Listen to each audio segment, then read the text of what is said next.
Bonjour camarades.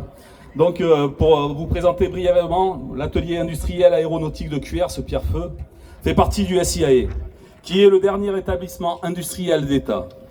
Notre vocation première est de maintenir en conditions opérationnelles les aéronefs qui équipent nos armées. Mais pour nous, notre établissement est un industriel qui remplit les missions de service public et à ce titre, nous pensons que nous avons toute notre place dans l'entretien des matériels qui dépendent des divers services de l'État.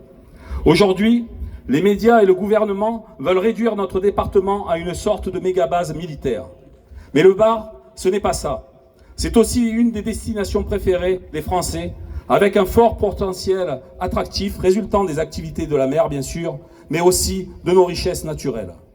Nous sommes le département le plus militarisé de France, mais nous sommes aussi le deuxième département le plus boisé. Les forêts couvrent 67% de notre territoire. On peut citer parmi eux les massifs des Morts, de l'Esterel, la Sainte-Baume, le Verdon, le Centre-Var et sa Provence verte, sans oublier les îles d'Or, Porquerolles, Porquerolles et le Levant.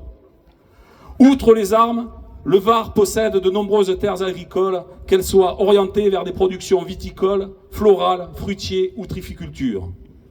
Autant d'activités et de joyaux de la nature qui méritent toute notre attention et dont nous avons le devoir de protéger. C'est pour toutes ces raisons que le syndicat CGT de l'AIACP porte comme revendication la création d'une flotte de bombardiers d'eau, d'hélicoptères, basés au choix sur le site de Hyères ou de Cuers. Bien entendu, ces aéronefs doivent être maintenus aussi en conditions opérationnelles. Et qui mieux que notre établissement pour en assurer cet entretien?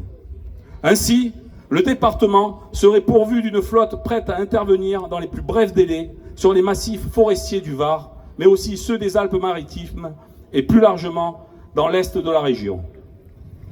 Quant à la flotte basée à Nîmes-Garons, elle pourrait se concentrer sur les interventions plus à l'ouest, où le besoin se fait ressentir de plus en plus.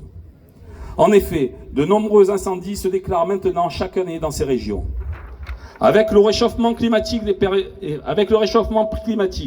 et les périodes de sécheresse qui sont de plus en plus longues et associées aux vents de plus en plus violents, les risques d'incendie n'en sont que plus élevés.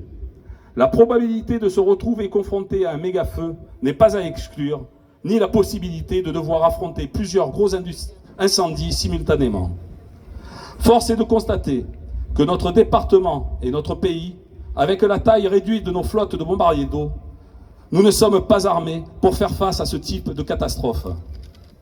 À la CGT, nous continuons de travailler sur ces sujets de diversification, sans perdre de vue, bien sûr, que notre statut est de servir la population et de rendre un service public. Je vous remercie de m'avoir écouté.